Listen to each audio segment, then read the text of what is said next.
कुम्मन दास जी गाने लगे, लाल तो है भावत तोण को घनो, लाल तो है भावत तोण को घनो, कोटि बहुत गोखुर हैं लागे, फाटत हैं सब तनो,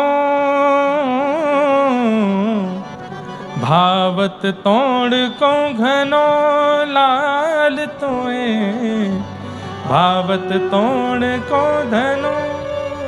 थोड़े रिसिया के गा रहे हैं कुम्मन दास जी, लाला ऐसी जगह चुनिए जावे की।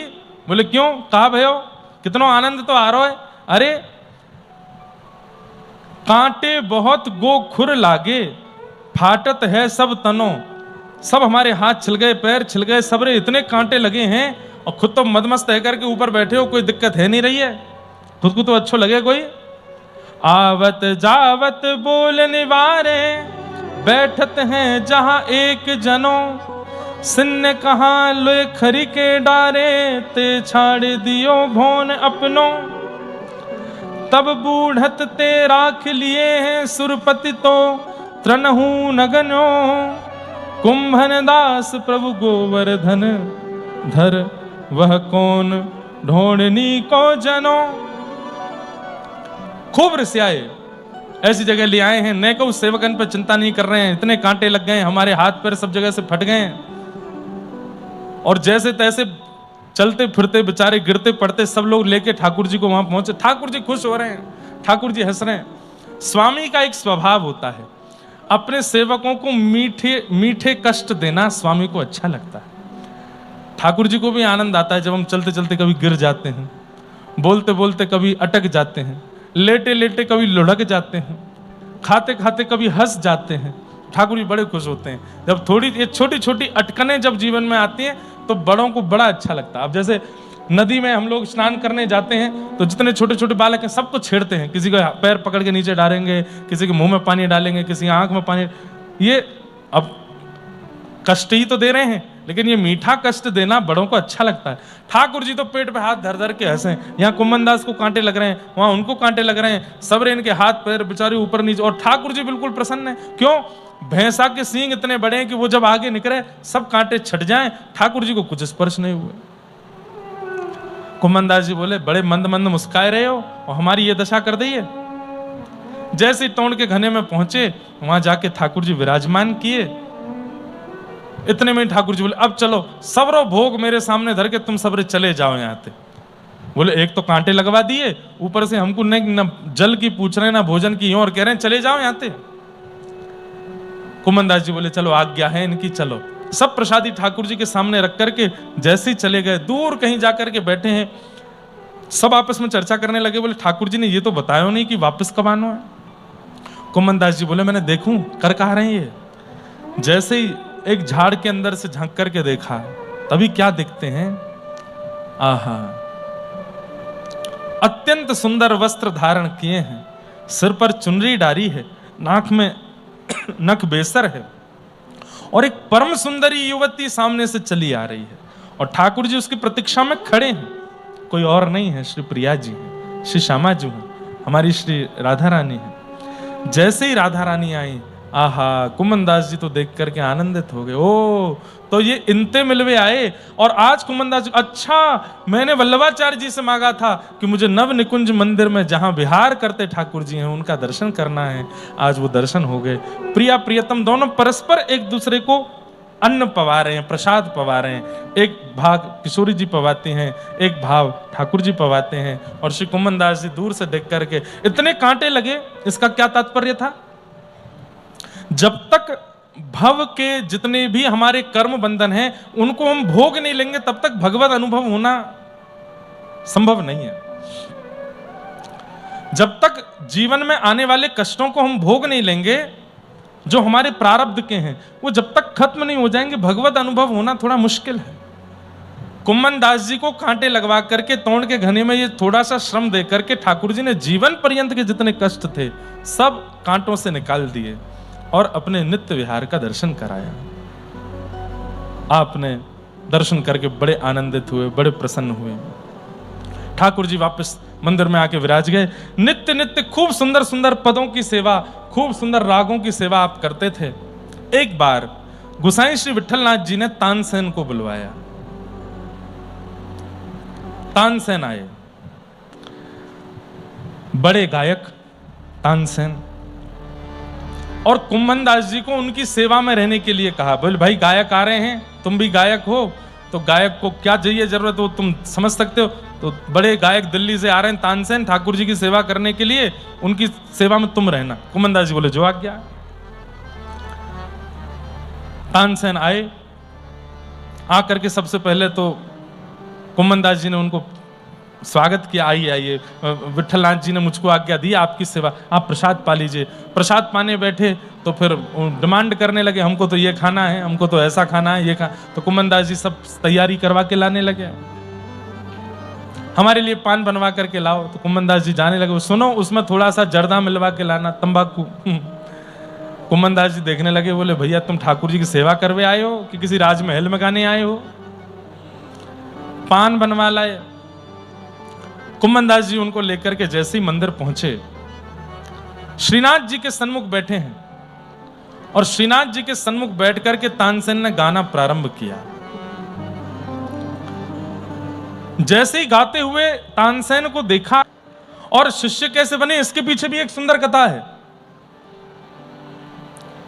तानसेन जी के संदर्भ में कथा आती है कि एक समय ऐसा आया कि अब तानसेन को लोग सुनने के लिए नहीं बुलाते थे, तो तानसेन को बैठा देते और चारों तरफ बुझे हुए दीपक रख देते, और बस एक ही बात कहते, इनको आप जलाओ गा करके। तानसेन बोले भाई मुझ पे और भी राग आते हैं, मैं और भी रागों का कलाकार हूं, बहुत कुछ गाना जानता हूं, वो भी सुनिए, यही क्यों करवाना होता है? बोले नहीं यही करो। तो ये करते करते अब स्थिति ये हो गई थी कि अब तानसेन जब भी राग दीपक गाते थे, उनके स्वयं के शरीर में दाह होने लगता था, जलन होने लगती थी। वो जलाशय में कूद जाते, सरोवर में कूद जाते, लेकिन कैसे भी उनकी जलन ठीक नहीं होती थी। एक दिन उन्होंने, कोई बड़े गायक थे, उनसे पूछा कि अब मैं राग दीपक गाता हूं, 4 दिन तक तो इतनी जलन रहती है, पूरे शरीर में ऐसा लगता है किसी ने आग लगा दी हो। तब उन्होंने कहा कि राग देव तुमसे नाराज हो गए। बोले अब इनको कैसे मनाऊं? बोले ये तो नहीं मानेंगे, लेकिन इसका एक तरीका है। बोले क्या? जब तुम राग दीपक गाओ, उसके बाद कोई और श्रेष्ठ गायक आकर के राग मेघ मल्हार गा दे तुम्हारे सामने बैठ के, तो तुम्हारा दाह ठीक हो जाएगा।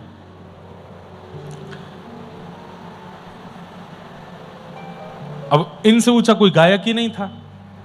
इन्होंने कई बार प्रयास किया गायकों को बुला करके, बोलते मैं दीपक गाऊंगा, जैसे मेरे अंग में दाह हो तुम राग मेघ मल्हार गाना। तो ये राग दीपक गाते, और जैसे ही दाह होता कहते गाओ। अब वो खूब गाते रहते, लेकिन इन पर कोई असर ही नहीं होता, क्योंकि मेघों का बरसना आवश्यक है, और वो केवल इन्हीं से होता था और किसी से नहीं हो सकता। अपनी चिकित्सा स्वयं नहीं कर पा रहे थे अपनी, क्योंकि औषधि अंदर ही है, कैसे करें? तो इन्होंने निर्णय ले लिया कि अब मैं दीपक राग नहीं गाऊंगा। लेकिन इनकी प्रसिद्धि उसी बात से थी, जहां भी जाते थे वहां दीपक राग ही गवाया जाता था। एक बार बादशाह ने इनको बुलाया और बुला करके कहा दीपक गाओ। तो बोले भगवान मैं और कुछ सुना दूंगा आपको, लेकिन वो राग मैं नहीं गा सकता, मुझे तन में दाह होता है, मेरे को अग्नि लग जाती है, और मैं मर जाऊंगा किसी दिन अगर मैं गाऊंगा तो, इसलिए आप कृपा करके मैं और कुछ सुना देता हूं, पर वो मत सुने। तब किसी ने बादशाह के कान भरते हुए कह दिया, बोले कि महाराज आप बड़े बड़े अतिथियों को बुलाते हैं, तानसेन से गवाते हैं, और उनके सामने जब ये दीप जला देता है तो सब आपकी प्रशंसा करते हैं, इसलिए तानसेन चिढ़ गया है। गाता मैं हूं, मेहनत मैं करता हूं, प्रशंसा इनकी होती है, इसलिए आपकी प्रशंसा ना हो, इसलिए इसने ये निर्णय लिया है कि ये राग दीपक नहीं गाएगा। तो बादशाह ने कहा अगर ऐसी बात है तो आज ये इसको दीपक गाना पड़ेगा। अपने सैनिकों को खड़ा कर दिया तलवार लेकर के, अगर ये नहीं गावे तो इसका सर धड़ से अलग कर देना। तानसेन बैठे हैं, सोच रहे हैं मैं क्या करूं। बोले कि इनके तलवारों से मरने से अच्छा है कि मैं दीपक गा करके अपने राग को गाते हुए स्वयं जल करके ही मर जाता हूं। जैसे ही गाना प्रारंभ किया, दीपक तो जल गए, लोग बाग खड़े होकर के ताली बजाने लगे, लेकिन तानसेन वहां नहीं था। क्यों? दौड़ गए, बाहर भाग करके गए, सरोवर में कूदें, नदी में स्नान करें और रोवें, चीखें, चिल्लावें, पूरा शरीर कंपायमान होवे, सब जगह अग्नि लगी है, दौड़ते जा रहे हैं, दौड़ते जा रहे हैं, दौड़ते जा रहे हैं, सबसे कह रहे हैं कोई रक्षा करो, कोई बचाओ, मुझे कोई बचाओ।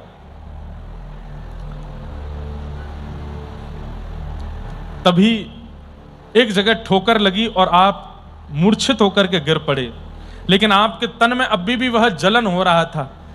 तभी वहां दो गोपियां, व्रज की, अभी की बात है, तानसेन कितने 500 वर्ष पूर्व होंगे, व्रज की दो ग्वालिन गोपियां वो गोबर थापने के लिए आई थीं, और थापते थापते जब उन्होंने इनको देखा तो देखते ही समझ गई कि ये दीपक राग गा करके इनका शरीर अंदर से जल रहा है, इनको मेघ मल्हार सुनाना पड़ेगा। और हाथ में गोबर लगे हुए ब्रज की सामान्य सी अनपढ़ सी वो गोपियां मेघ मल्हार गाने लगी। आकाश में बादल प्रकट हो गए और तानसेन के ऊपर बरसने लगे। तानसेन ने नेत्र खोल करके जब देखा चारों तरफ, तो वो बिल्कुल सहज सरल सी कंडा थाप रही हैं, गोबर थाप रही हैं और मेघ मल्हार गा रही हैं। तानसेन बोला, आपको ये राग कैसे आता है? तो बोले, हमको तो ये भी नहीं पता कि ये कौन सा राग है, बस इतना पता है कि जब किसी को ऐसी पीड़ा दिखाई दे तो हमारे गुरुजी ने कहा था ये वाले स्वर गाने हैं, इसलिए हम गा रहे हैं। हमारा प्रताप नहीं है, हमारे गुरुदेव का प्रताप। बोले, कौन है तुम्हारे गुरुदेव? बोले, जिन्होंने वृंदावन में बिहारी जी को प्रकट किया, श्री स्वामी हरदास जी महाराज। तानसेन दौड़े दौड़े फिर स्वामी श्री हरदास जी की शरण में गए। बोले, गोबर थापने वालों को आपने ऐसा अद्भुत संगीत सिखा दिया, जो कला मेरे अंदर है मेघों को वर्षाने की, वो सामान्य सी गोपियां बरसा रही हैं। आप सामान्य नहीं है, अब मैं आपकी शरण में हूं। और तानसेन स्वामी श्री हरदास जी का शरणागत हो गया। लेकिन समय लगता है दीनता आने में। बड़े बड़े लोग जब गुरुजनों के आश्रित होते हैं तो थोड़ा समय लगता है दीनता आने में। तानसेन में भी दीनता नहीं आई थी। आज श्रीनाथ जी की सेवा करने के लिए गए, कुम्मन दास जी उनकी सेवा में थे। सामने बैठ करके जैसे ही राग गाना प्रारंभ किया, अंदर से गोसाई विठलनाथ जी ने देखा गा रहे हैं और बीच बीच में कुम्मन दास जी के हाथ में पीक दान दे रखा था, उसमें पीक दान करते हैं और फिर गाने लगते हैं। गोसाई श्री विठलनाथ जी ने तुरंत कपाट बंद कर दिए ठाकुर जी के और बाहर आकर के बोले, पहले बाहर जाओ, कुल्ला करके आओ, मुंह धो करके आओ। ये रजवाड़ों के राज शासन में नहीं गा रहे हो आप, ये ठाकुर जी का स्थान है, पवित्र होकर के आइए, फिर गाइए। उनको थोड़ा लगा तो उठ करके गए, बाहर हाथ मुंह धो के कुल्ला उल्ला करके आए, आकर के बैठ के फिर गाने लगे। जैसे ही गाने लगे गोसाई जी ने फिर कपाट खोल दिए। थोड़ी देर सुनने के बाद गोसाई जी ने जैसे ही भीतर झांक करके देखा मंदिर में, तो श्रीनाथ जी को झोंके आ रहे थे, श्रीनाथ जी को नींद आ रही है और कभी इधर जावें कभी ऐसे करें, ठाकुर जी खड़े खड़े झोंके ले रहे हैं। गोसाई जी ने फिर से कपाट बंद किए, भीतर जाके जय जय कहा भयो, अरे मुंह को भान आ रहो या को गानो, थोड़ी देर पहले आयो तब तो बढ़िया गा रहो, अब पतो ना कहां रैंक रहो, मुंह तो बढ़िया ना लग रहो, रैंक रहो जाने। कल रात्रि रासलीला देखी थी, रासलीला में मधुमंगल जी क्या कर रहे थे, स्वर लगा रहे थे ऊंचे ऊंचे, उसको हमारी ब्रज भाषा में कहते हैं रैंकना। क्या बोलते हैं? रैंकना। बिना स्वर के भी जो पंचम स्वर लगाते रहते हैं, बिना सुंदर गला होते हुए भी गाने का प्रयास करते हैं, उनको कहते हैं रैंक रहा है। तो ठाकुर जी बोले, पहले तो बढ़िया गा रहो, अब पतो ना कहा है रैंक रो, मुझे तो बिल्कुल आनंद ना आ रहा, नींद और आ रही है। तो गोसाई जी बोले, जय जय पहले वो पान खा के बैठो, मैंने अब पान थुकवाई दियो।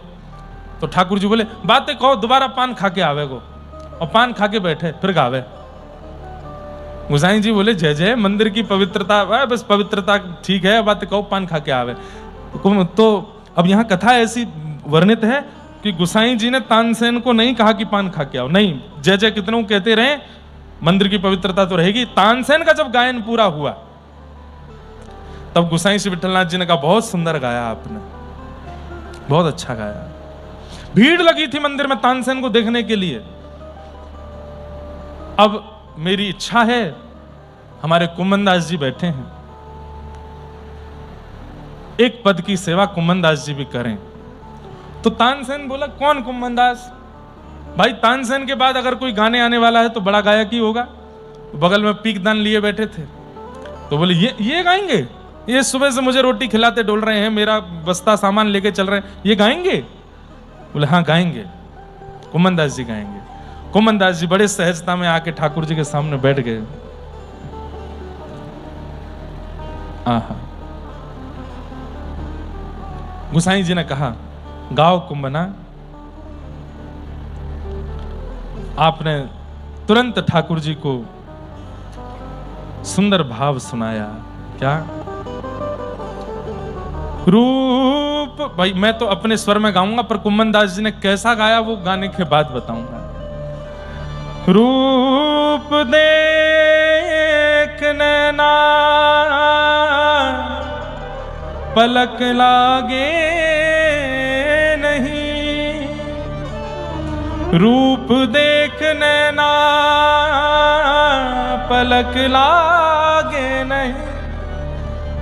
कैसा रूप है मेरे नाथ का कि जैसे ही देखते हैं तो पलक झपकना भूल जाते हैं। रूप देख नैना पलक लागे नहीं, तुरंत लिख करके गाने लगे, तुरंत बना करके पद गा दिया ठाकुर जी के सामने। गोवर्धन के अंग अंग ऊपर, गोवर्धन के अंग अंग ऊपर, निरख नैन मन रहत नहीं, रूप देख नैना पलक लागे नहीं। कहारी कहूं कछु कहत न आवे, कहारी कहूं कछु कहत न आवे, चित चोरो वे मांग दही। गोपी कह रही है कैसे वर्णन करूं, मैं मार्ग से जा रही थी और रास्ते में खड़े हो गए, दही का दान मांगने लगे। अरे दही का दान मांगने में कितनों दही दे आई? बोले पूरी मटकी दे आई। क्यों? बोले एक हाथ आगे करके मांगो तो मन तो भयो कि सर्वस्व याकू दे दूं, लेकिन मटकी दे करके ही आनो पड़ो। लेकिन कन्हैया जब दोनों हाथ पसार के मांगन लगे ना, अरे सखी मैं कैसे बताऊं, ऐसा मन करे सब दे दूं, नेत्र दे दूं, नासिका दे दूं, सर्व अपनो यौवन दे दूं, जीवन दे दूं। इतना सुंदर है श्याम सुंदर। कुंभन दास प्रभु के मिलवे की सुंदर बात सखियन सोजू कही। कुंभन दास प्रभु के मिलवे की सुंदर बात सखियन सो कही। रूप देख नैना पलक लागे नहीं। कुम्मन दास जी गा रहे हैं, सिसकियों की आवाज आ रही है, और तभी गुसाई विठलनाथ जी ने भीतर देखा तो भीतर श्याम सुंदर के नेत्र सजल हैं, और सामने देखा तो कुम्मन दास जी के नेत्र सजल हैं। लेकिन स्थिति तो तब विचित्र हो गई। तब क्या देखा, पीछे तानसेन मूर्छित पड़े हैं और नेत्रों से अविरल अश्रुधार गिर रही है। भाई आप यदि किसी चीज में निपुण हैं और उसी भाव में निपुण और कोई व्यक्ति आ जाए तो ये बात होती ही है, ये स्वाभाविक बात है कि आपके चित्त में उसके प्रति प्रतिस्पर्धा आ जाएगी, उसके प्रति ईर्ष्या आ जाएगी। पर यदि कोई वस्तु आपको आती है और कोई दूसरा आकर के जब वही क्रिया करने लगे और आपको उसके प्रति प्रतिस्पर्धा ना हो, उसके प्रति ईर्ष्या ना हो, बल्कि उसके प्रति प्रेम होने लगे, वो वही कर रहा है जो आप करते आए हैं, लेकिन फिर भी आपको उसके प्रति प्रीति हो रही है, तो ये बात प्रमाणित है, या तो उसके चित्त में ठाकुर जी विराजमान है या आपके चित्त में ठाकुर जी विराजमान है। कुम्मन दास जी के चित्त में ठाकुर जी बैठे हैं। तानसेन सुनकर के प्रतिस्पर्धित हो जाना चाहिए था, ईर्ष्या हो जानी चाहिए थी। तानसेन जब गा रहे थे तब वाह वाह हो रही थी, लेकिन कुम्मन दास जी ने जब गाया तो केवल आह हो रही है, सबके नेत्रों में अश्रु भर आए हैं। तानसेन को जब होश आया, कुम्मन दास जी को हृदय से लगा लिया। मैंने जीवन पर्यंत गाया, बड़े बड़े गायकों को, अपने गुरुदेव के अलावा किसी की गायकी को मैंने सराहा नहीं, लेकिन आज आपके चरणों में प्रणाम करता हूं। आपके मेरे पास स्वर है, मेरे पास कंठ है, मेरे पास शब्द हैं, पर उन स्वर, शब्द और कंठ का उचित उपयोग जैसा मैं करना चाहता था वैसा आप कर रहे हैं। मीठी ईर्ष्या हो रही है मुझे कुम्मन दास जी आपसे।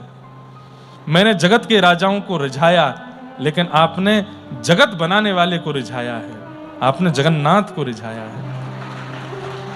अद्भुत ऐसे श्री कुम्मन दास जी। एक बार आप सुबह सुबह राग भैरव अलाप रहे थे। ये राग भैरव ही है? ये कौन सा है? अहीर भैरव है? अहीर भैरव है। अच्छा, एक बार आप सुबह सुबह गा रहे थे, अहीर भैरव ही गा रहे थे, यही चल रहा है ना? तभी फतेहपुर सीकरी पड़ता है आगरा से आगे। वहां का बादशाह गोवर्धन आया था और उसने जैसे ही देखा कि आप इतना सुंदर स्वर में गा रहे थे, उसने जैसे ही सुना, अब राजा तो रिजवार होते हैं, बिना देखे बिना जाने राजा के मुख से बस निकल गया, वाह वाह वाह, क्या कहना क्या कहना क्या कहना। कुम्मन दास जी ने यह सुना, उठ करके खड़े हुए। कौन बोला? असंख्य सैनिक खड़े थे, रथ पर राजा बैठा था। तभी सेनापति बोला, हमारे राजा आए फतेहपुर सीकरी। आपका स्वर सुनकर के और उनके मुख से वाह निकली है। कुम्मन दास जी ने उसी सरोवर का जल हाथ में लेकर संकल्प लिया, आज के बाद अहीर भैरव राग नहीं गाऊंगा। क्यों? जिस राग पर संसार का एक व्यक्ति आनंदित हो रहा है, अरे मैं तो जिनसे वाह सुनना चाहता था उन्होंने तो वाह करी नहीं, और जिसको सुनना ही नहीं चाहता वो वाह वाह कर रहा है, आज के बाद ये राग ही नहीं गाऊंगा, झूठा हो गया राग। ठाकुर जी को अमनिया भोग लगाना है। अमनिया मतलब जिस पे किसी का मन ना आवे। इस राजा का मन आ गया है, अब नहीं गाऊंगा ये राग। कितना कितना सूक्ष्म चिंतन करता है भक्त अपने ठाकुर की सेवा में। हम आप होते और पता चल जाता, हमारी कथा से, हमारे वक्तव्य से, हमारी बात से, हमारे गायन से राजा रीझ गया है, तो हम और बढ़िया गाते, और राजा रीझ जाए, और रीझ जाए, ऐसा हो जाए, मेरा मुरीद हो जाए, मेरा फैन हो जाए। पर कुम्मन दास जी के चित्त में ये भावना नहीं। और सुनाइए। कुम्मन दास जी बोले, अब तो मैंने संकल्प ले लिया यार, राग को कभी नहीं गाऊंगा। और कुम्मन दास जी वहां से चले गए। राजा ने अपने सैनिकों को लगा दिया, बोले सुनो, ये व्यक्ति मुझको मेरे दरबार में चाहिए और ये वहां बैठ करके सुनाएगा, गायन करेगा। सैनिक लोग लगे कुम्मन दास जी के पीछे। जब जब मंदिर जामे तो हाथ जोड़े, बोले हमारे राजा बुला रहे हैं, आप नहीं जाओगे तो वो हमारी गर्दन काट देंगे, चल दीजिए ना। बोले बिल्कुल नहीं जाऊंगा, मैं राज दरबारों में नहीं गाता हूं, मैं अपने ठाकुर को प्रसन्न करने के लिए गाता हूं। सैनिकों ने जाकर के इनके घर पर जब इनकी घर की स्थिति देखी तो अत्यंत 17 लोग रहते थे घर में। कितने लोग? 17 से ज्यादा ही होंगे। गिनती करवाऊं? 7 पुत्र, 7 उनकी पत्नियां, कितने हो गए? 14। 15वें कुम्मन दास जी और 16वीं इनकी पत्नी, हाँ 17 ही हैं। और एक इनकी भतीजी थी, वो विधवा थी, वो भी इनके पास ही रहती थी। 17 लोग घर में रहते थे। और घर की स्थिति क्या थी? वर्षा आ जाए तो कमर कमर तक जल भर जाता था घर में। और घर की स्थिति और सुन लो। कुम्मन दास जी एक बार अपनी भतीजी से बोलते हैं, अरे सुनो, क्या तिलक स्वरूप करना है तो आरसी ले आओ और आसन ले आओ। तो इनकी भतीजी बोली, आरसी तो गैया पी गई। और आरसी जानते हैं किसको कहते हैं? वो गाड़ी वाली आरसी नहीं, आरसी बोलते हैं शीशा को, मिरर को, दर्पण को आरसी बोलते हैं। तो आपने अपनी भतीजे से कहा कि हमारे एक पंडित जी बैठे हैं, एक बार मैं यही चरित्र कहीं सुना रहा था, तो शाम को कथा के बाद मुझसे बोले, महाराज जी कुम्मन दास जी के समय पे बाइक थी। मैंने क्यों? बोले वो आरसी मंगा रहे थे अपनी भतीजी से। मैंने कहा वो वाली आरसी नहीं है यार, ये आरसी का मतलब होता है शीशा, दर्पण, उसको आरसी बोलते हैं। तो आपने अपनी भतीजी से कहा तिलक लगाना है, आरसी ले आओ और आसन ले आओ। तो आपकी भतीजी ने उत्तर क्या दिया? आरसी तो गैया पी गई और आसन बछड़ा खा गए। तो सुनने वालों को लगा कि ऐसी कैसी आरसी है भैया जिसको गैया पी गई, दर्पण को गैया कैसे पी सकती है।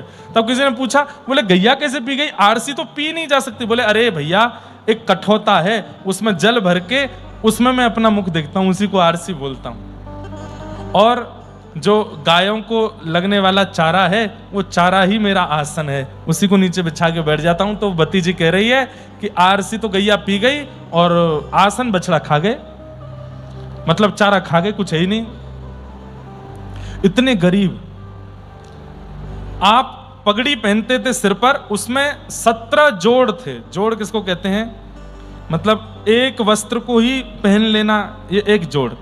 पर आप एक ही वस्त्र 17 जगह से फटा हुआ है, उसको जगह जगह से संभाल करके मोड़ करके ऐसे करके पाग पहनते थे कुमनदास जी। इतनी दीन अवस्था।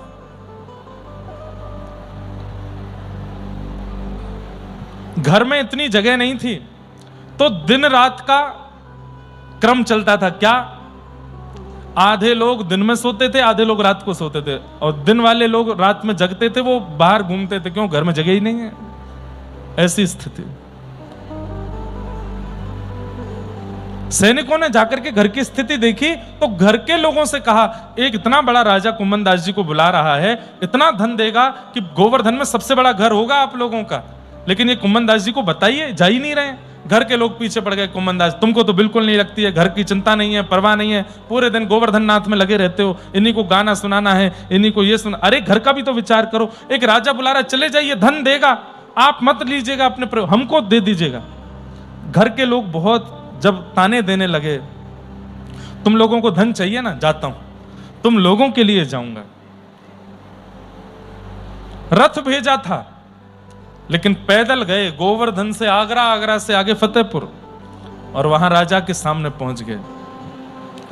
राजा ने कहा, आखिरकार आना ही पड़ा आपको, जल्दी बताइए क्या सुनना है आपको। बोले राग अहीर भैरव, जो उस दिन आप गा रहे थे वही सुनाओ। बोले राग सुनना है ना, बस शब्द कुछ भी गा सकता हूं। बोले हाँ, शब्द में आप स्वतंत्र, कुछ भी गाओ। तो कुमनदास जी बोले सुनो फिर।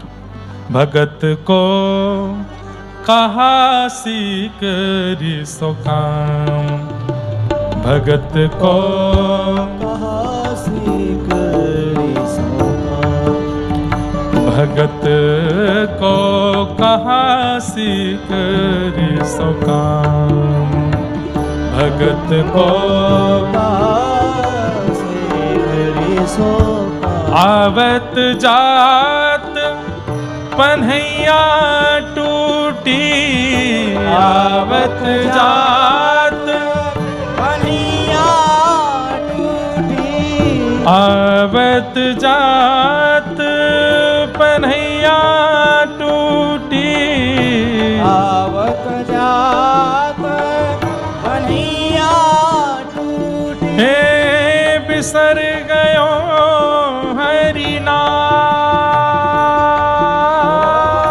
बिसर गयो हरि नाम, भगत को कहाँ सीख रे सो काम, भगत को कहाँ सीख रे सो काम। अरे भक्त का किसी राजा से क्या काम हो सकता है, भगत को कहा सीकरी सो काम, आवत जात पन्हैया टूटी, बिसर गयो हरि नाम। आज का दिन सबसे बुरा दिन है मेरे लिए। क्यों, गोवर्धन से पैदल चल करके आया हूं, मेरी पन्हैया यानी कि चप्पल टूट गई, पैर में छाले पड़ गए, और 24 घंटे जिन हरि का स्मरण बना रहता था, आज वो स्मरण छूट गया। आवत जात पन्हैया टूटी, बिसर गयो हरि नाम, भगत को कहा सीख री सो काम। और क्या कह रहे हैं, जाको मुख देखत दुख लागत, जाको मुख देखत दुख लागत।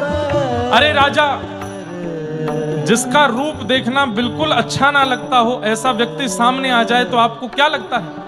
बोले मेरा मन करता है ऐसा व्यक्ति मेरे सामने आ जाए तो मैं तलवार से उसका गर्दन, उसके सर धड़ से अलग कर दूं। कुमनदास जी व्यंग में हंसने लगे, वही स्थिति मेरी हो रही है इस वक्त, पर मुझ पर तलवार नहीं है। जाको मुख देखा त दुख लागत, जाको मुख देखत दुख लागत, ताको करन पड़ी परना, ताको करन परी परना, हे ताको करन पड़ी परना, ताको करन परी परना। हे राजन, जिसका मुख देखना अच्छा नहीं लगता वो सामने आ जाए तो गर्दन काटने का मन होता है। हाँ, और जिसका मुख देखना अच्छा नहीं लगता अगर उसको प्रणाम करने को कह दिया जाए तो क्या होगा आपको? बोले तो मैं पूरी पृथ्वी को जला दूंगा, ये कर दूंगा, वो कर दूंगा, सब बोल दिया। कुम्भनदास जी बोले मेरे ही हृदय की सारी बातें बोल रहे हो आप, इस वक्त मुझे ऐसा ही हो रहा है। कुम्भनदास लाल गिरधर बिना, कुम्भनदास लाल गिरधर, हे कुम्भनदास लाल गिरधर बिना, दास लाल गिरधर बिना, और न दूजो का, और ना दूजो का, भगत को कहा सीख रिसोका, भगत को कहा, भगत को कहा सीख रिसोका, भगत को कहा सुखा। राग सुना दिया राजा के मतलब का और बातें कह दी अपने हृदय की। जितने अतिथि लोग आए थे बोले गाते तो बहुत अच्छा है, पर हमको ऐसा क्यों लग रहा था गायक थोड़े गुस्से में है।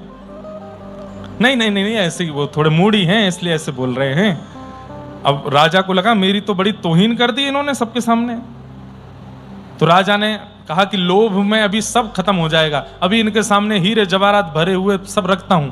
बड़े बड़े मंगा दिए और खोल करके धर दिए बड़े बड़े बक्से, और कहा आप जितना चाहो इनमें से ले जाओ, आप जो चाहो इनमें से ले जाओ, और इसके अलावा अगर कुछ और चाहते हो तो मुझे बताओ, मैं दे दूंगा आपको। कुम्भनदास जी बोले इसके अलावा कुछ मांगू तो दोगे आप? बोले आप मांगने में देरी करोगे, मैं देने में देरी नहीं करूंगा। कुम्भनदास जी ऐसे पल्लू किए, दे दो। बोले क्या? आज के बाद अपना मुंह मत दिखाना मुझे। फतेहपुर सीकर के राजा के सामने कोई इतना कैसे बोल सकता है? और नेत्र भराए कुम्भनदास जी के और तुरंत दौड़े गोवर्धन की ओर। बहुत दूर है गोवर्धन से, 60-70 किलोमीटर होगा। पैदल गए थे, पैदल ही आए। जब तक पहुंचे सुबह हो चुकी थी, मंगला का समय हो रहा था, और पहुंच गए ठाकुर जी के आगे। और श्री ठाकुर जी के सन्मुख बैठ करके रोते रोते गा रहे हैं। क्या कह रहे हैं ठाकुर जी से? हे नाथ, मेरी आपसे केवल एक ही विनती है। क्या? कि आज के बाद मेरा स्वर किसी को भी अच्छा ना लगे, ऐसा कुछ कर दो। मैं केवल आपको रिझाना चाहता हूं, मैं केवल आपके लिए गाता हूं, मैं केवल आपको प्रसन्न देखना चाहता हूं। ये लोकप्रियता मुझको जो मिल रही है गायन से, ये मुझे बिल्कुल भा नहीं रही है नाथ। मैं आपका होने के लिए आया हूं इस संसार में। कृपा करके मुझे अब अपने से दूर मत जाने दीजिए। आज के बाद यदि मेरे कंठ की किसी ने प्रशंसा की, मेरे गायन की आपके अलावा किसी ने आकर के वाहवाही की, मैं अपने प्राण त्याग दूंगा। कोई ऐसा कैसे हो सकता है कि गुणवान होकर के अपने गुण से ही गुण का लोक रंजन नहीं करना चाहता? भक्त हृदय ऐसा होता है। कुम्भनदास जी ऐसे, भगवान ने इनको आज्ञा दे दी, ठीक है। एक दिन की बात, गोसाई श्री विठलनाथ जी ने आपसे कहा चलो गोकुल में भी नवनीत प्रियालाल विराज रहे हैं, उनका दर्शन करने चलते हैं। तो आप गोवर्धन से गए, लेकिन आपकी चित्तवृत्ति तो गिरिराज जी में ही रहती थी, गोवर्धन स्वरूप में ही आपका मन अटका रहता था। आप गोकुल गए, गोकुल में जाकर के नवनीत प्रिया जी का दर्शन किया, खूब प्रसन्न हुए, लेकिन मन बेचैन, और बस ये लगे चलो गोवर्धन, चलो गोवर्धन, अब नहीं, जल्दी गोवर्धन चलो, मुझे गिरिराज जी के दर्शन करने हैं, मुझे गोवर्धन नाथ देखने हैं। लेकिन गुरुदेव से कैसे कहूं कि चलो जल्दी। रात्रि को जब सेवा पूरी हुई तो आपने गुरुदेव से आज्ञा ली, गुरुदेव मैं जाऊं? बोले हम सुबह जाएंगे, हमारे साथ ही चल देना। नहीं गुरुदेव आप आज्ञा करो, मैं जाऊं। और गोकुल से भी गोवर्धन बहुत दूर है। आप रात्रि में निकले, चलते चलते चलते चलते, आपका नित्य नियम था कि मंगला में सुबह प्रथम कपाट खुलते ही कुम्मनदास जी पद गाते थे सामने बैठ के। लेकिन आज मंगला रास्ते में ही हो गई, मतलब आप आधा रास्ता पहुंचे थे और मंगला का समय हो गया, तो इतना रोए, क्या करूं, ठाकुर जी की आज मंगला की सेवा नहीं कर पाए, तो वहीं बैठ गए जो रास्ते में थे, और वहीं बैठ करके मंगला के पद गाने लगे। पद गा करके फिर चल दिए। आपको पहुंचते पहुंचते लगभग आज के समय अनुसार 9 बजे होंगे सुबह के, और श्रीनाथ जी के मंदिर में मंगला हो जाती है 5 बजे, 5 साढ़े 5 बजे ठाकुर जी का मंगला हो जाता है। आप जैसे ही गोवर्धन पहुंचे तो गोवर्धन जाकर के मंदिर में आपने देखा तो अभी तक मंगला हुई ही नहीं है, कपाट खुले ही नहीं है, पुजारी आदि सब द्वार पे ही खड़े हैं। कुम्मनदास जी बोले कीर्तनिया के लिए नहीं रोक सकते सेवा को। अरे मुख्य अर्चक भी यदि किसी दुविधा में पड़ जाए तो भी ठाकुर जी का नियम से दर्शन खुलता है मंदिरों में, यह नियम है। चाहे मुख्य अर्चक बीमार पड़ जाए, प्राण निकलने की स्थिति उनकी आ जाए, ठाकुर जी तो समय से दर्शन देंगे। और कीर्तनिया के लिए ठाकुर जी को 9 बजे तक अभी मंगला ही नहीं हुई, ऐसा नहीं हो सकता। इतने में गोसाई जी यमुना जी के मार्ग से आए गोकुल से, और घोड़े पर बैठ करके जल्दी आ गए थे, तो आप भी उसी समय पहुंचे। तो आपने आकर के देखा भीड़ लगी है मंदिर के बाहर और अभी तो द्वार खुल रहा है।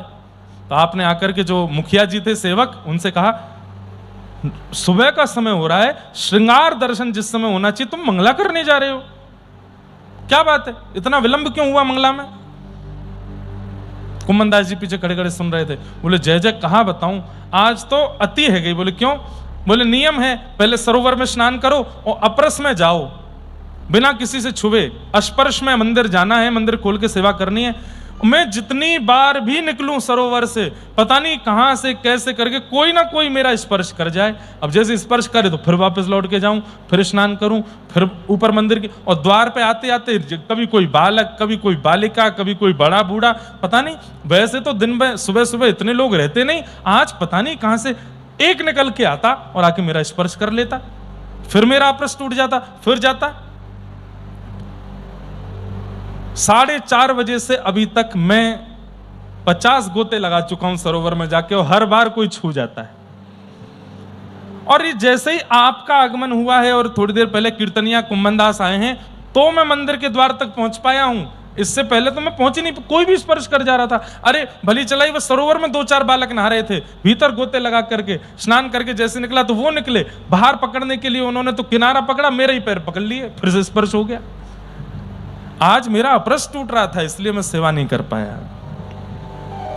कुम्मनदास जी के नेत्र सजल हो गए और गोसाई जी से बोले जय जय, मंगला में उठावे वारो कुंभना नहीं आयो, या हमारे ठाकुर जी ने पुजारी जी को स्पर्श तोड़वाते रहे, अब मैं आ गया हूं ना, अब ठाकुर जी की मंगला होगी। और उस दिन पहली बार श्रीनाथ जी की श्रृंगार आरती के समय मंगला हुई और श्री कुम्मनदास जी ने सामने बैठ करके पद गाया।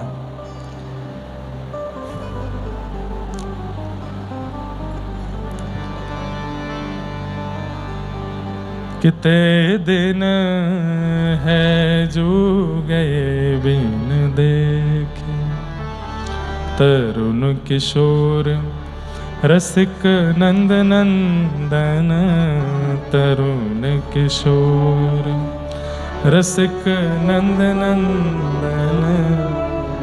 बहुत सुंदर पद है बंधु, इतना प्यारा पद है। क्या गा रहे हैं कुम्मनदास जी? कल गए थे, आज आ गए हैं, और क्या कह रहे हैं? आपको देखे बगैर कितने दिन हो गए नाथ, और इतने दिनों में देखो आप कितने बदल गए। कैसे बदल गए? तरुण किशोर रसिक नंदन नंद नंदन, कछुक उठत मुख रेखे। बोले कल जब मैं गोकुल गया था तो आपके मुखमंडल पर रेखे, मतलब ये मूछें आती है ना, तो छोटे छोटे बच्चों के गोल्डन कलर में थोड़े थोड़े बाल आ जाते हैं।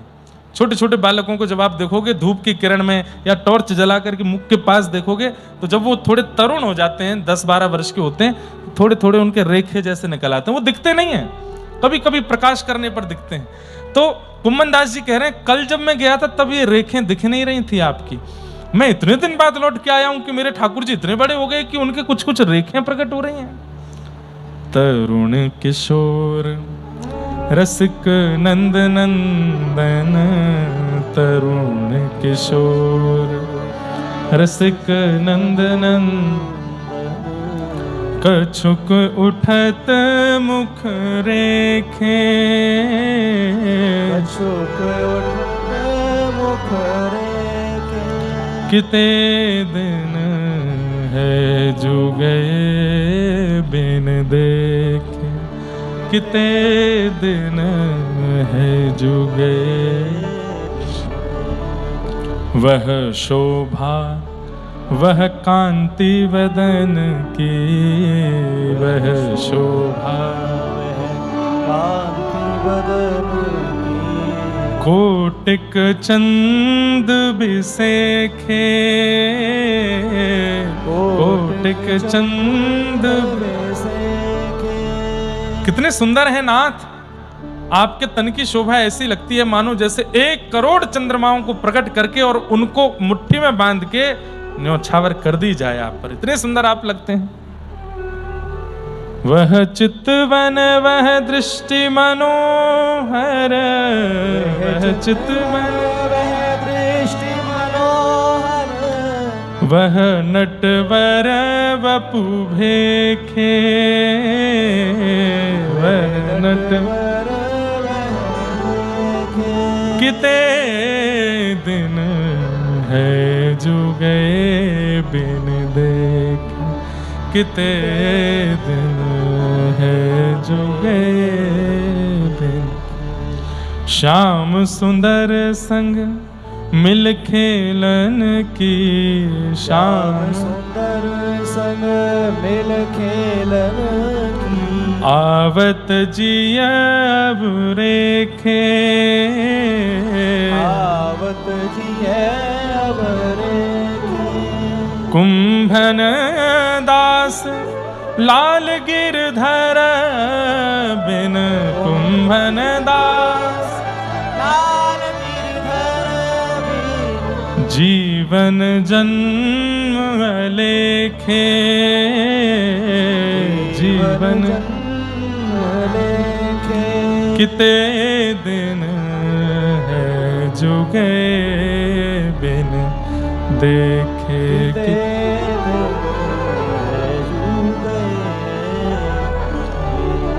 गुसाई जी बोले कुम्मन दास तुम कल ही तो गए थे और आज आ गए और तुम पद में क्या गा रहे हो, कितने दिन हो गए बिन देखे। हे नाथ, इनके वियोग का एक एक क्षण ऐसा लगता है जाने कितना समय बीत गया हो।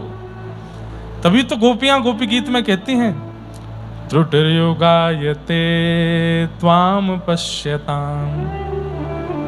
हे नाथ, आप हमें अकेला वन में छोड़ करके चले गए हैं। गोपियां कह रही हैं आपको पता है जब आप हमारे नेत्रों के आगे नहीं होते तो एक क्षण का समय ऐसा लगता है जैसे मानो 3 युग के समान बीत गया हो।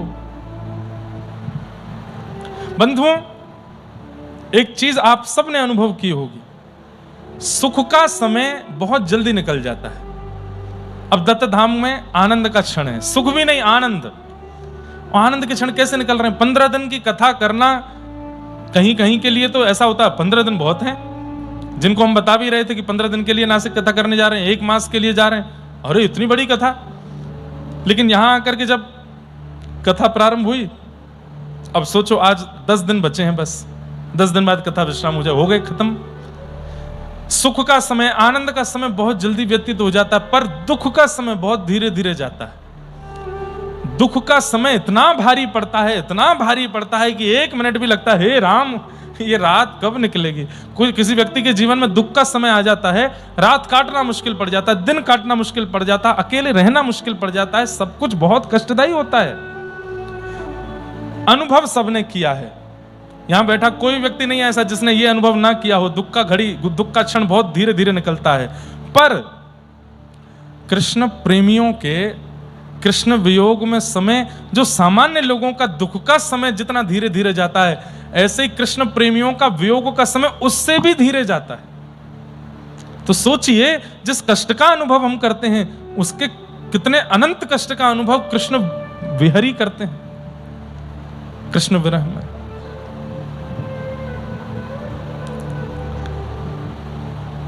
आहा, किते दिन है जो गए बिन देखे, तरुण किशोर रस के नंद नंदन कछु उठत मुख रेखे। हमें कभी दिख सकता है, दत्त भगवान को रोज देखते हैं, पिछले साल भी देखा, उससे पिछले साल भी देखा, लेकिन कोई कोई ऐसा होता है जो दर्शन करके ये अनुभव कर लेता, अरे ठाकुर जी 3 साल पहले हमने तब तो दुबले से थे, अब थोड़े हत्ते तगड़े हो गए, अब थोड़े खा करके थोड़े बढ़िया नेक शरीर बन गया है। हमारे प्यारे गिरधर लाल जी जब आए थे उस समय का स्वरूप यदि आप देख लोगे तो कह ही नहीं सकते कि यही है, और अब पास से देखो तो गाल मोटे मोटे हो गए, हाथ भी गदमदरा से है गए, ये भी बाहर निकल आया, थोड़ा थोड़ा पेट भी निकल आया है बाहर। अब वैसे तो ठाकुर जी वैसे ही हैं जैसे आए थे तब थे, लेकिन किसी किसी की दृष्टि में इतना प्रेम होता है कि वो देख लेता है छोटी छोटी चीजों को भी। कुम्मन दास जी की दृष्टि क्या देख रही है, कल मैं गया था तब तो कुछ नहीं था, आज देखो लाला कितना बड़ा हो गया, मैं कितने दिनों बाद में आया, लाला के थोड़े थोड़े रेखे प्रकट हो गई हैं। वह शोभा वह कांति बदन की कोटिक चंद बिसेखे, वह चितवन वह दृष्टि मनोहर, वह नटवर वपु भेखे। श्याम सुंदर संग मिल खेलन की आवत जिय अवेरे, कुंभन दास लाल गिरधर बिन जीवन जन्म लेखे। ठाकुर जी को इतना प्रेम हो गया कुम्भन दास जी से, कुंभना अब तो को मैं एक लीला को दर्शन कराऊं। कुम्भन दास जी बोले कैसी लीला? बोले एक गोपी रोज आवे दर्शन करवे के काजे, ध्यान से सुनिएगा, एक गोपी रोज मेरो दर्शन करवे आवे। अच्छा कहा करे? बोले वो अपने घर ते बड़ो बढ़िया दूध को दही जमाए के वाको मक्खन निकाल के मटका में मक्खन लेकर के आवे। अच्छा फिर का दूर खड़ी है जाए और दूर खड़ी है के वह मक्खन को मुंह दिखावे, और मुंह दिखा के लाला धोरी गैया को मक्खन निकारो है, बड़ो सुंदर सुगंधी आ रही है, बड़ो स्वाद बनो है लाला, लेकिन मैं मंदिर में ना दे के जाऊंगी, ये सबरे मंदिर के लोग खा जाएंगे, मैं तो अपने घर में ही रखूंगी, और जगह बता गई है मोकू वहां वो मक्खन धरो है। कुम्भन दास जी बोले तो मेरो मन हेरोवा के घर पे जाके खाया हूं मैं, और तू मेरो संग दे दे यहां में। कुम्भन दास जी बोले जय जय, ये कैसी इच्छा है रही है आपकी? बोले चोरी करवे की इच्छा है रही है, द्वापर युग गए बहुत दिन है गो, द्वापर में चोरी करी, अब कलयुग आए गए है, और मेरो मन है रो एक बार ने चोरी करिया हूं तनिक सी नेक सी। कुम्भन दास जी बोले जय जय, अगर पता चल गई ना दुनिया को कि आप चोरी करो, सब्र पकड़ के आपको जो है का फिर गारी देंगे, बुरो भरो कहेंगे, मारेंगे, ना कोई ना पता चलेगी, तो चिंता मत करे, बस तू मेरो संग दे दे। कुम्भन दास जी बोले कहा करनो है? बोले शाम को आ जाइयो, मंदिर बंद है के बाद पीछे वाली खिड़की के नीचे आके खड़ो है जाइयो। अच्छा पूरी दुनिया को ठाकुर जी अचल दिखते हैं, पर कुम्भन दास सरीखे भक्तों को ठाकुर जी सचल बात करते हैं उनसे। कुम्भन दास जी शाम के समय गए और मंदिर के पीछे वाली खिड़की पर जाके खड़े हो गए, इतने में ही ठाकुर जी, मंदिर बंद हुआ, सब दर्शनार्थी चले गए, सेवक पुजारी सब अपने अपने घर को चले गए। उसके बाद ठाकुर जी गर्भगृह की खिड़की से बाहर निकले, सचल हो गए। कुम्भन दास जी देख रहे हैं, आहा कितने सुंदर ला, ए कुम्भना का देख रहे हो? आपको रूप देख रहा हूं कितने सुंदर। ए रूप मत देखे, चोरी करवे जा रहे हैं हम, नीचे आ, यहां पे आ जा। कुम्भन दास जी की अवस्था 60-70 के बीच की हो गई, बूढ़े बड़े हो गए। ठाकुर जी उतर करके कंधा पे बैठ गए और दोनों पैर ऐसे लटका लिए, दोनों हाथ अपने सिर पर रख लिए कुम्भन दास जी के, और कुम्भन दास जी कहें चल कुम्भना सुन। बोले हाँ जल्दी करियो, लोकर करा जल्दी करियो। क्यों? अरे चोरी में देरी ना करे करें, अगर पकड़ में आएगा ना दोनों पिटेंगे मैं और तू, ये हमारी जल्दी करियो बस। और ये ज्यादा भावन में मत आ जाइयो, मंदिर में बड़ो भाव में रोता रहे मेरे पीछे, माम चोरी करवे जा रहे हैं, कहीं माम वो देख के रोने लगे ना रोऊंगा जय जय। कुमनदास जी ऐसे पकड़ के बैठे हैं, कभी कभी ठाकुर जी के चरण ऐसे दबाने लगते हैं, कितने कोमल चरण हैं। कभी कभी ऐसी नासिका करके ठाकुर जी के चरण की सुगंधी सूंघ लेते हैं, विश्वास नहीं कर पा रहे हैं। ठाकुर जी से कह रहे हैं जय जय मेरे नेक बाल खींचियो ऊपर थे। बोले क्यों? बोले खींचो तो खींचे ठाकुर जी। हाँ सच, मुँह लगे सपनों तो नहीं है कहीं, नेक मुँह नोच जाइयो यहाँ पे। ठाकुर जी नोच जाए, अरे ये तो सांची है रही है घटना। जय जय आप सांची मेरे कंधा पे बैठ के चल रहे हो? बोले हाँ तेरे कंधा पे बैठा हूं मैं, चल जल्दी कर, मेरे मुंह में पानी आ रहा, भूख लग रही है मुझको, रात्रि है गई है, सब सो गए होंगे, बाकी घर में जाके मक्खन खा के आवेंगे। कुमनदास जी बोले मुझे तो ये पता ही ना है वो सखी कहाँ रे।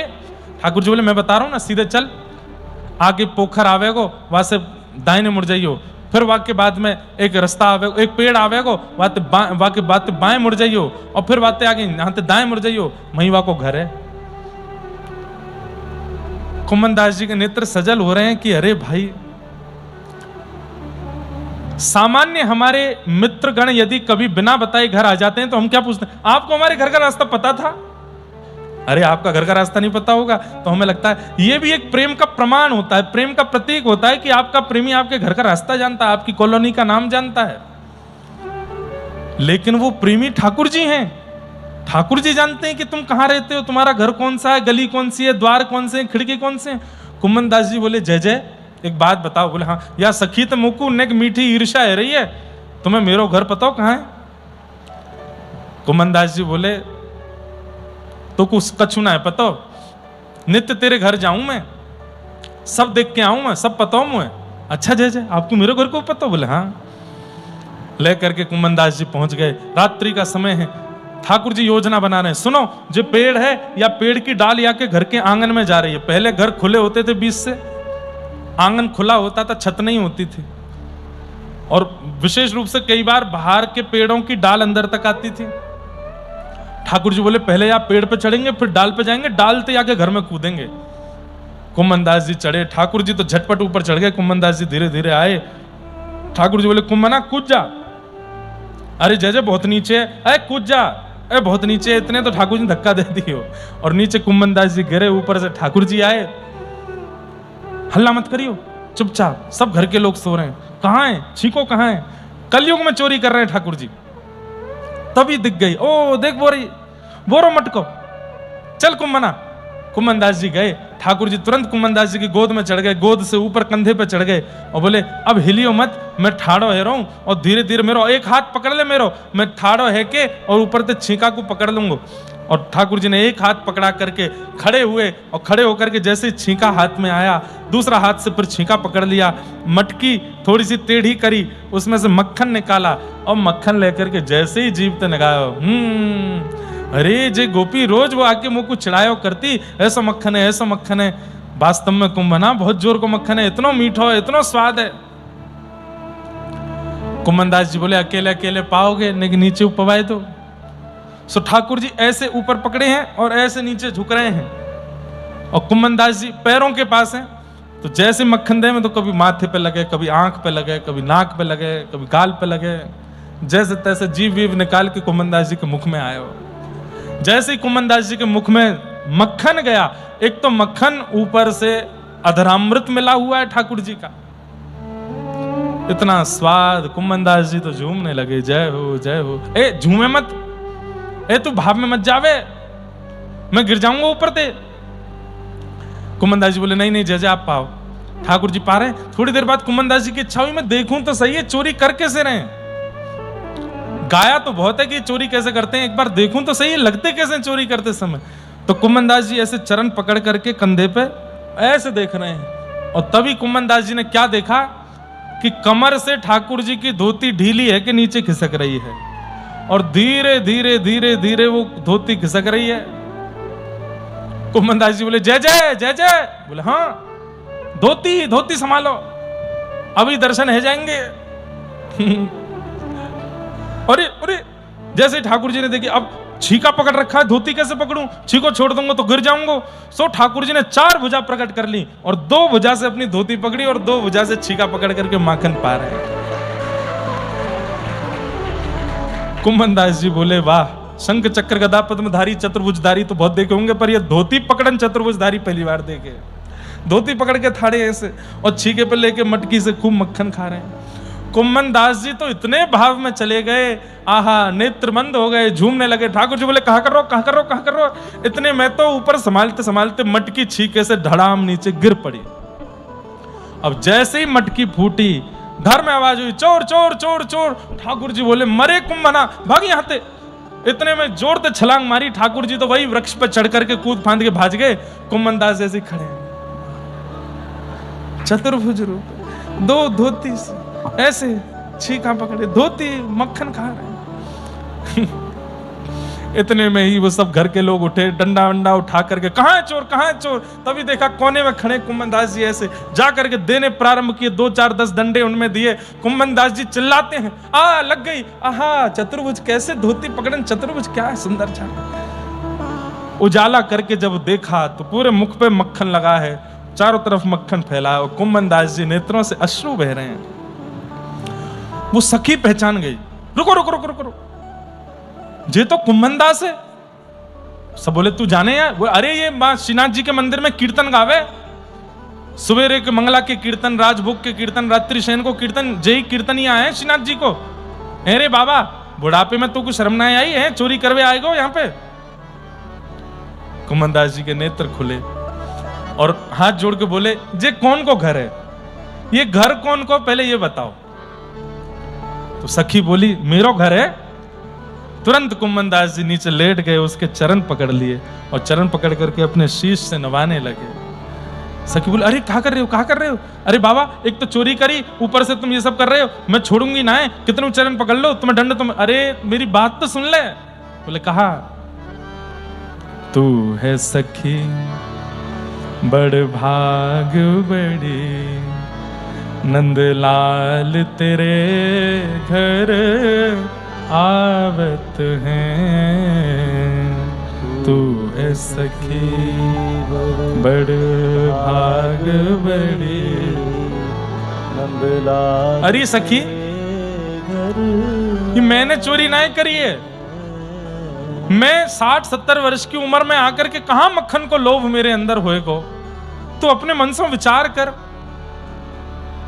कौन आयो फिर? अब तू विचार कर, तेने कोई को बतायो कि तेरे घर में नवीन मक्खन निकाल के छीके पर रखो है? अब तो वो सखी कांपने लगी, बोले, मैंने तो गिरिराज धरण को बतायो, मैंने तो श्रीनाथ जी को बतायो। तो बोले, बस वही आए मुंह को लेकर के।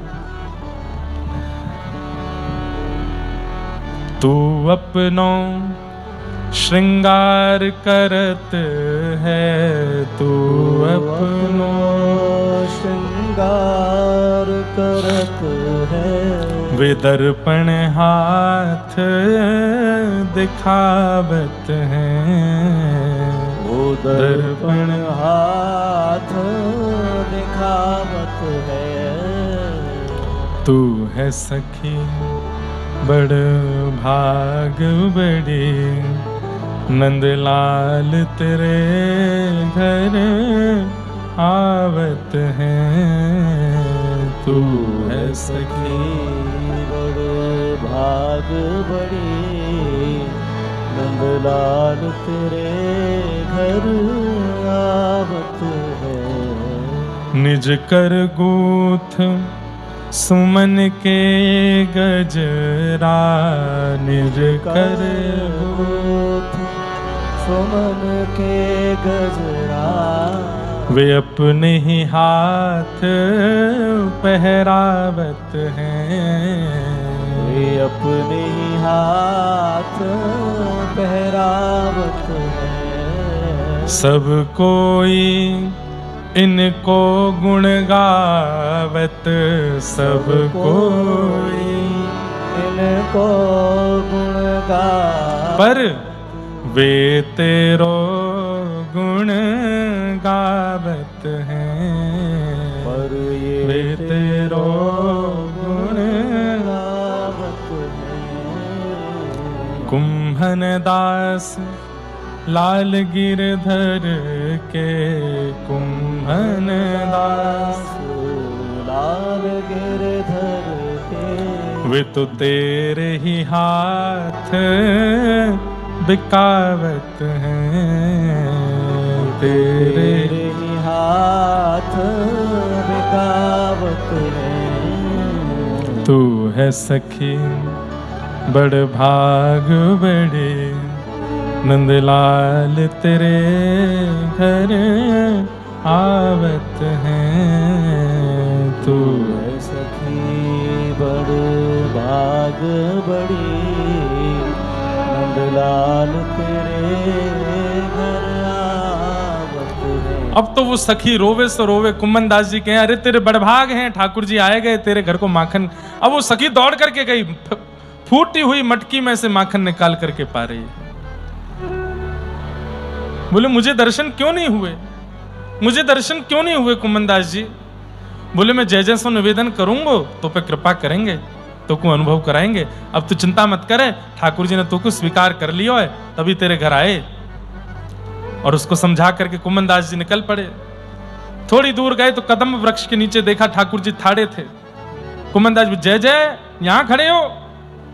अरे कुंभना तोते मैंने कही जल्दी करियो जल्दी करियो, और तुम वहां पे झूम रहे हो, मेरे पामन ने पकड़ करके ऐसे झूम रहे हो, गिर दई मटकी तो को मारो तो नहीं? कुंभन दास जी बोले बहुत मारो।